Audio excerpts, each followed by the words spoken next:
Olá pessoal, tudo bem? Bem-vindos aqui ao nosso canal para mais um vídeo.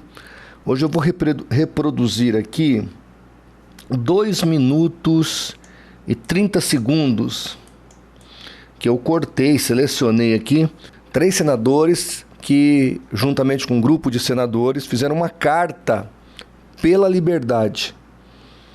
O que isso nos mostra como igreja? E aqui tem a ver com apologética, repito reiteradamente isso. Que realmente estamos passando por um momento tenebroso no Brasil. Isso aconteceu, gente, em outros países. Se você voltasse no tempo, há 20, 25 anos atrás, e falasse para um venezuelano do perigo que era votar em Hugo Chávez, ele daria risada na sua cara. Se você voltasse há 15 anos atrás e falasse para um religioso da Nicarágua o perigo que era eleger Daniel Ortega como seu presidente, ele iria dizer que você estaria fazendo a síndrome de perseguição. Isso não era factual.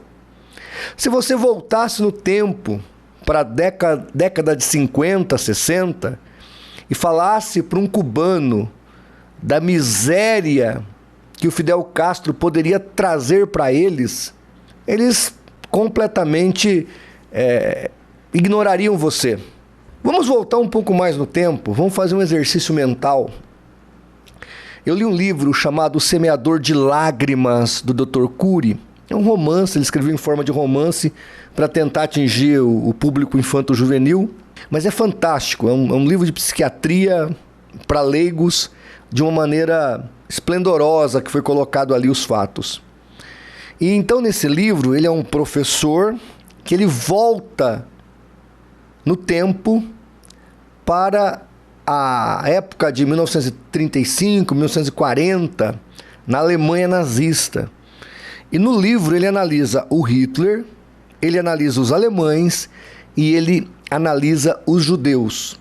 Começando pelos judeus, há filmes da Segunda Guerra Mundial que você observa um único soldado alemão com centenas de judeus enfileirados entrando no trem para serem conduzidos ao campo de concentração.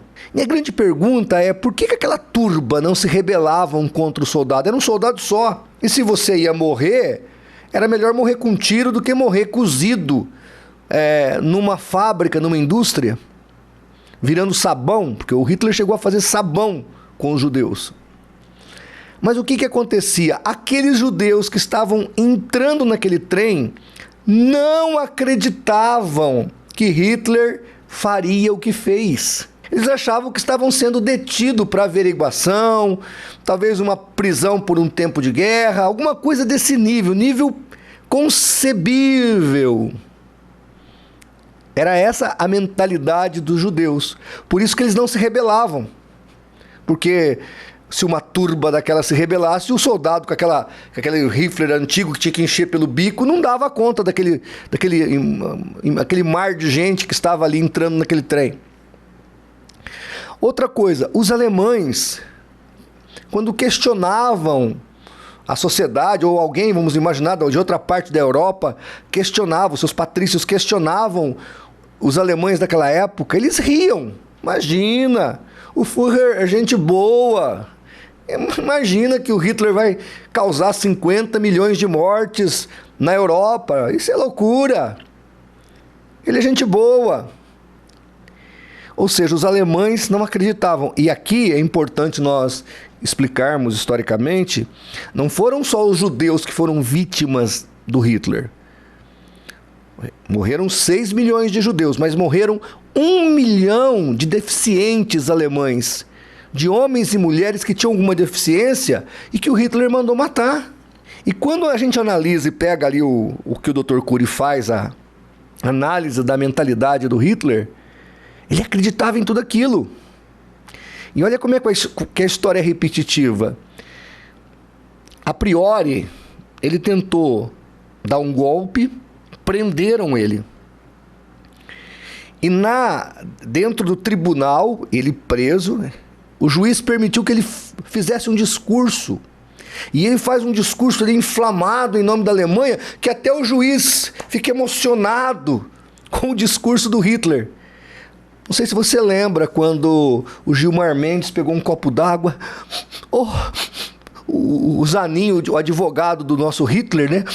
Discursando ali dentro do Supremo Tribunal Federal, e o Gilmar Mendes, o nosso ministro. Que injustiça! Tomando água. Gente, na hora que eu vi aquela cena, eu vi a cena do Hitler discursando diante do juiz, e o juiz emocionado soltando o Hitler. Nós estamos no Brasil para passar por algo desse tipo. E eu, não sei, talvez eu esteja muito errado, e eu espero em Deus, nunca pedi tanto a Deus para eu estar errado. Nós estamos caminhando para isso. Claro, eu creio numa intervenção divina. Primeiro, eu estou crendo na vitória do Bolsonaro. Segundo, eu estou crendo que, ainda que aconteça isso, o Congresso reaja. Mas, se você falasse com um alemão ou com um judeu alemão da década de 40 do século XX, ele ia falar justamente isso. Nós temos um parlamento, porque o Hitler chegou ao poder democraticamente. Tudo dentro das regras democráticas da Alemanha. Então, querido, eu só quero que você pense, pelo amor de Deus. E quando eu falo você, eu estou me referindo a você que é crente, a você que é pastor, a você que é apologista, que está me criticando porque o João Flávio está se prestando a esse papelão de fazer política partidária. Não estou fazendo política partidária, não é isso que eu estou fazendo. Eu estou lutando pelo direito de estarmos aqui como igreja e de pregarmos livremente o Evangelho. Essa é a minha pauta. Então eu vou rodar aqui os senadores falando, e aí eu volto para fazer o fechamento. Por favor, escute, é 2 minutos e meio, escute os senadores. Eu já volto. Um ato como este agora precisa se multiplicar. Atos como cartas, como manifestações públicas, como manifestações parlamentares, para mostrarmos que nós estamos reagindo a esse verdadeiro estado de exceção que estamos vivendo no Brasil, e surpreendentemente por parte de uma instituição que deveria zelar pelo cumprimento, pela observância da nossa Carta Magna. O Supremo Tribunal Federal e sua atual linha auxiliar, que é o Superior Tribunal Eleitoral. Nós estamos vendo já há bastante tempo uma precipitação de fatos de causar perplexidade pelo arbítrio, pela violação de inúmeros dispositivos constitucionais.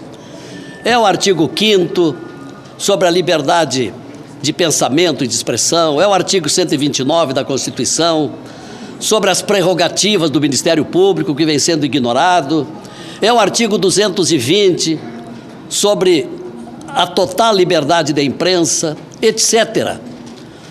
Tudo isso vem sendo atropelado pela Suprema Corte, por determinados ministros que hoje defendem uma ideologia. Hoje nós não temos um Supremo Tribunal Federal isento, imparcial. Nós sabemos, como parlamentares, que nós somos cidadãos. Mas ainda tem um artigo, que é o 53, que confere a senadores e deputados algo um pouco a mais, né? Que é a imunidade na questão dos votos, das palavras e opiniões. E a gente não está vendo isso acontecer no Brasil, e esse silêncio nos preocupa. É uma prisão invisível, é uma prisão que aprisiona e sufoca a nossa fala. Um dia como hoje, esse dia especial, o Dia da Democracia, ela não tem ideologia e não tem lados. Para cada brasileiro que, enquanto precisa se manifestar dentro do seu pensamento, mesmo com os limites, a qual já foi dito, dentro do arcabouço de lei, não há limite maior do que a gente está assistindo hoje, imposto por um judiciário que cala, até mesmo hoje, parte da imprensa. Amanhã pode ser os senhores que estão me filmando agora, que estão fotografando agora. Essa ameaça precisa ser paralisada, precisa ser sanada, corrigida. E o único espaço democrático, constitucional, onde há uma previsão, se chama Senado Federal. Vejam, queridos, os senadores assinaram essa carta pela liberdade, porque esses homens que mexem com a lei, que conhecem a lei, são 3 senadores sérios, eles estão dizendo, senadores da República, porque hoje o Senado ainda não tem a nova composição, e eles não têm força para barrar o que está acontecendo, porque é o Senado que faz isso. O Senado seria o contrapeso. Mas hoje os senadores que estão lá, pelo menos metade estão de rabo preso com o Supremo Tribunal Federal. Então é um criminoso tendo que julgar o outro, aí não funciona. Então entendam, esses homens estão gritando por liberdade. Homens que estão dentro do parlamento estão dizendo: as nossas liberdades estão sendo rechaçadas. As nossas liberdades estão sendo tolhidas. É o pastor Martinez que está falando? Não, são senadores da República. Nós, como igreja, precisamos orar e agir para não deixar o nosso Brasil virar uma segunda Alemanha. Ah, pastor, essas coisas não se repetem. Foi isso que o Hitler pensou, porque o Napoleão Bonaparte, ele perdeu a guerra invadindo a Rússia. Hoje o mundo inteiro era para falar francês, né? Mas como ele quis conquistar a Rússia também, perdeu. O Hitler perdeu a guerra no mesmo lugar, invadindo a Rússia. Então, nós precisamos entender que sim, as coisas na história são cíclicas, e se nós não agirmos, o mal que aconteceu no passado retorna e acontece de novo. Isso faz parte do caráter caído da humanidade, que é sempre o mesmo. Tanto que o diabo, ele não precisa ter criatividade para tentar o homem. É sempre aquelas mesmas artimanhas, não precisa nem de sofisticação, e o cara cai do mesmo jeito. Então, eu estou aqui apenas trazendo fatos. Que Deus ilumine a tua mente. E que Deus tenha misericórdia do Brasil.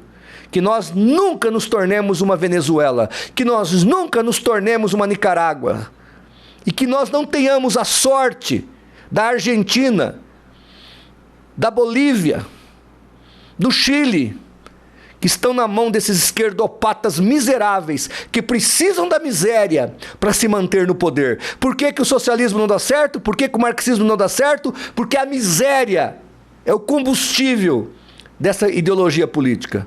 Que Deus tenha misericórdia de nós. Que Deus salve o Brasil.